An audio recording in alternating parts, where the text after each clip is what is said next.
We've seen these two Audis go head-to-head all day today, really. So will we see more of the same, I hope? I think so. These two teammates going in, number 7, number 8 with ARC Motorsports. Let's see who gets the better of it and can take the inside of turn 1, Jonathan. I'll tell you what, Dylan McAvern, though, will be in the mood. And he, of course, is a very good racer around Sebring. Here we go then, Speed Tours Group 10 GT class is underway to a roar, and the green flag waves, and everybody out in position, moving around Chokron in the middle there. But it is, as expected, the number 48A of Dylan McAvern who hits the front. Yeah, and Dylan McAvern, lots of power in that Ford Mustang, and then now he can make that car really, really wide. It's going to be quite treacherous as Jose Chacron comes on the inside of one of those Audi R8s. It's not often you get to see these kind of GT1 cars racing against these modern GT cars, so this is a lot of fun to see as we look high above Sebring Speed Tour. Yeah, down towards the Bridge Hall. Bennett turn 7 for the first time by the hotel, and under braking, McAvern in the Mustang. Nicely done. And in fact, that's a 1994 Mustang that he is driving. So yeah, definitely older than the Audis behind him, which were one's a 215, an Evo, and the other is a 216 GT3. Don't know what the difference is, but we said answers on a postcard. Appreciate Dylan McAvern showing up in kind of a Petty blue car, you know, the weekend that we have Richard Petty here. But let's see what Geronimo Guzman has for Dylan McAvern as they come up. There's Jose Chacron, who's had really good showings with us in the Trans Am Series. Did really well with the Dakota last year, and I fly the Panama flag for Jose Chacron.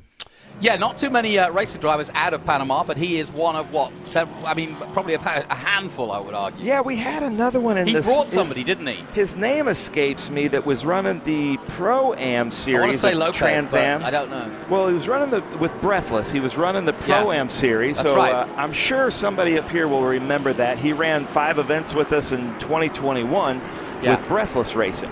That's correct. So down the back straight they come into Sunset there. The lights blazing on both the Audis. Those are pretty cars. I quite like it. At first I didn't like the paint scheme, but I'm really warming to it now. I've seen it in race trim for the last couple of races.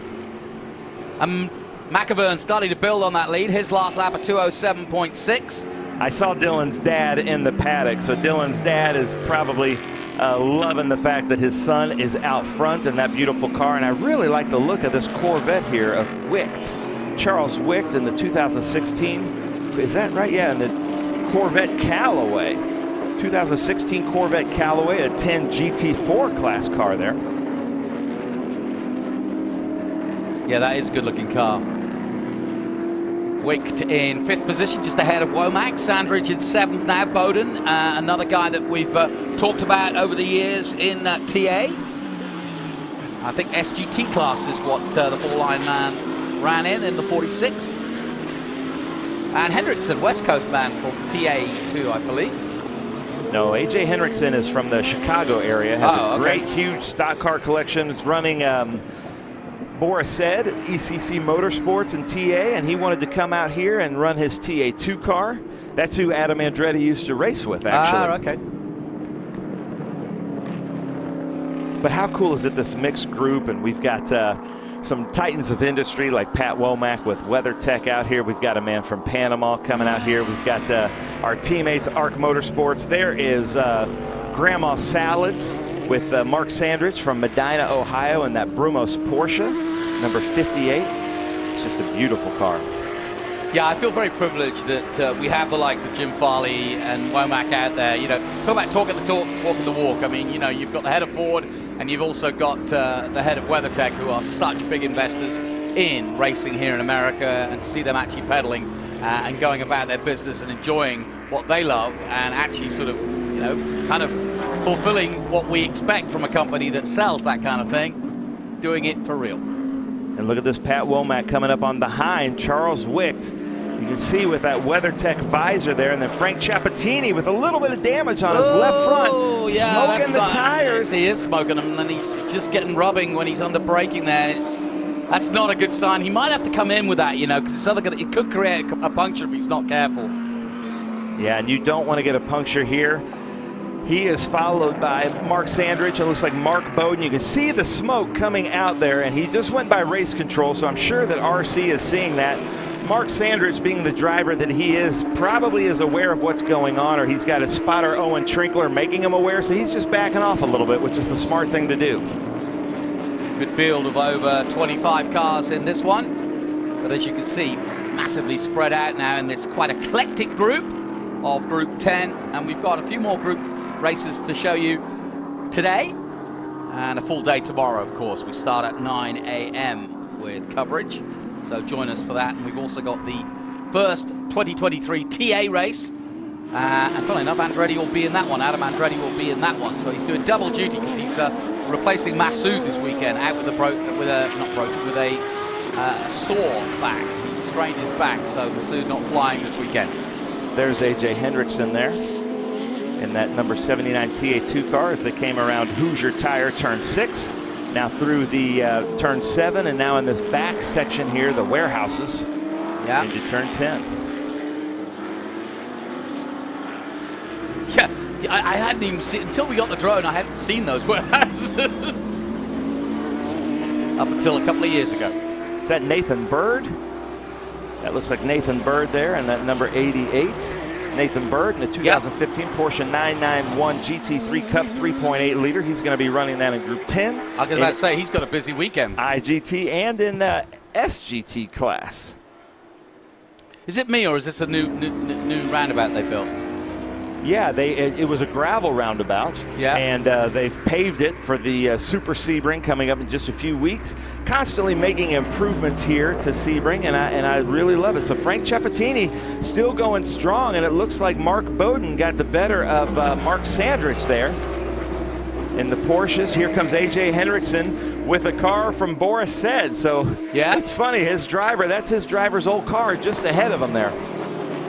And then comes the 79, as you mentioned, of Hendrickson. So that body's still flapping on the all-yellow Corvette, but it looks as though he's going to hang on to it with the 2 laps remaining.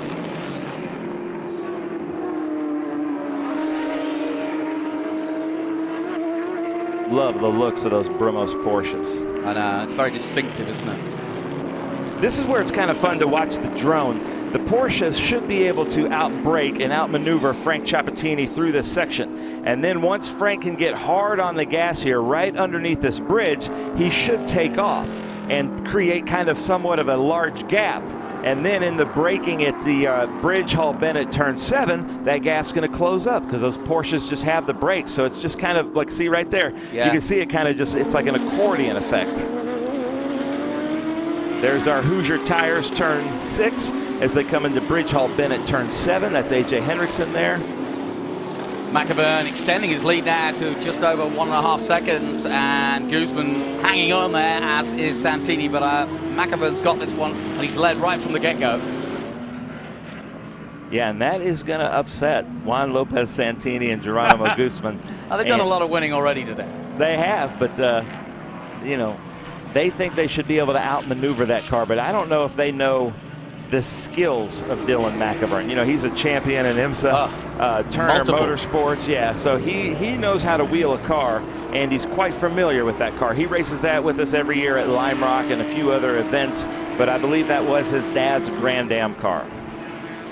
Yeah, and Dylan's been one of those guys that kind of bounced onto the scene a few years ago and started off in Trans Am, but certainly made a name for himself, and then went off to IMSA and has sort of drifted back because he's now back in the series with SLR, and it's good to see him here. Yeah, he's definitely one of the drivers that I think is in the championship hunt in TA2 this year. Yeah, I hope so. But look at that gap that he's put on. I can't tell which one of the Audis that is. So either Geronimo Guzman or Juan Lopez Santini. And they're through turn 3. I think it's Guzman. Should be Guzman.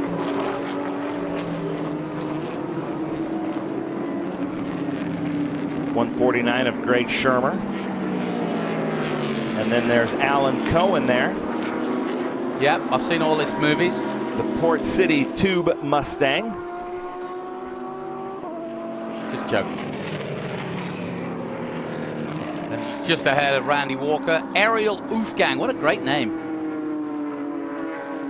Yeah, you're right. That probably is how you say that last name. Wolfgang, yeah. be sort of German about it. It's a German name. Still some spectators there on those new bleachers at turn 3. We've had a lot of spectators here at our Sebring Speed Tour.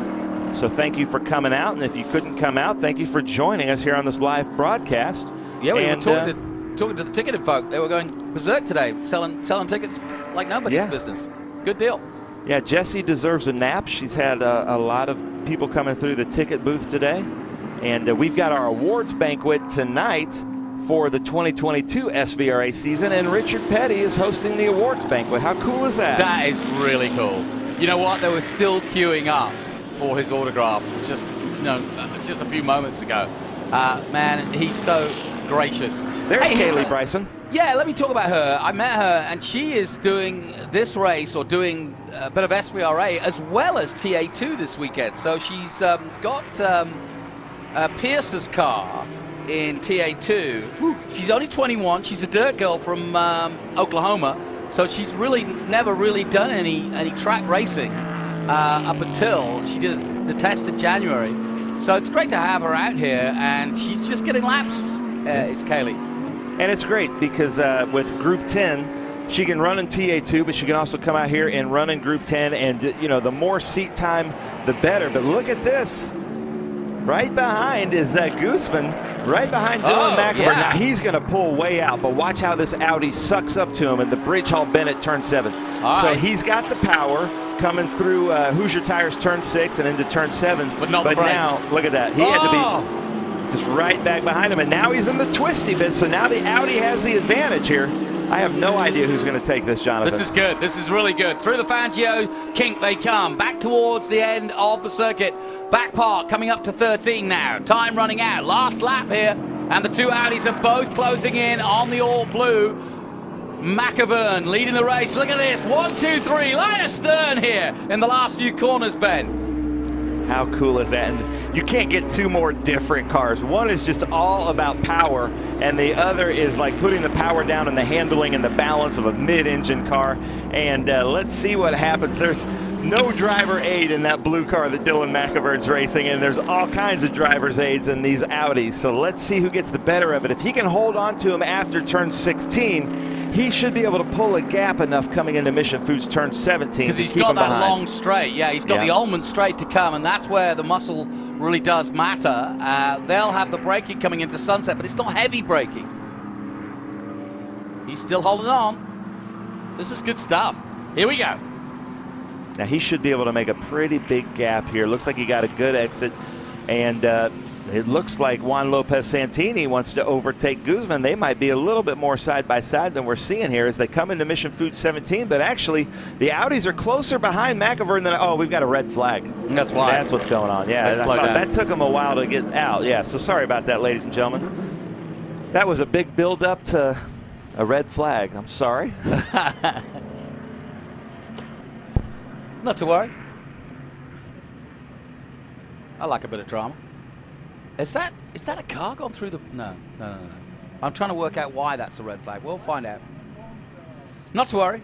Red flagged at the end there, so they slowed down with about half a lap to go. And they did exactly what they were supposed to do. Even as crazy as that race was, they were able to see the red flag. These are 3 professional race car drivers, so we really do appreciate that. And how cool is it that our driver saw the red flag before the commentator did up here? Well, to be fair, it wasn't on our graphic, so I'm not going to, I'm not going to hold me to it? Nah. I should be red flagged for that comment earlier. So, possibly. Yeah. Or at least put in the corner for half an hour. I'll go in timeout. So I'm sorry if I offended anybody, but, it is historically accurate. High above here, the Sebring Speed Tour. Beautiful circuit here, Central Florida. Just over those trees is where we get all of our oranges and orange juice. That's right. As they come into the pits and just kind of waiting for, they're going to have to take the checkered flag. That is going to have to be the end of the race. We had 1 lap left, and we're running out of time.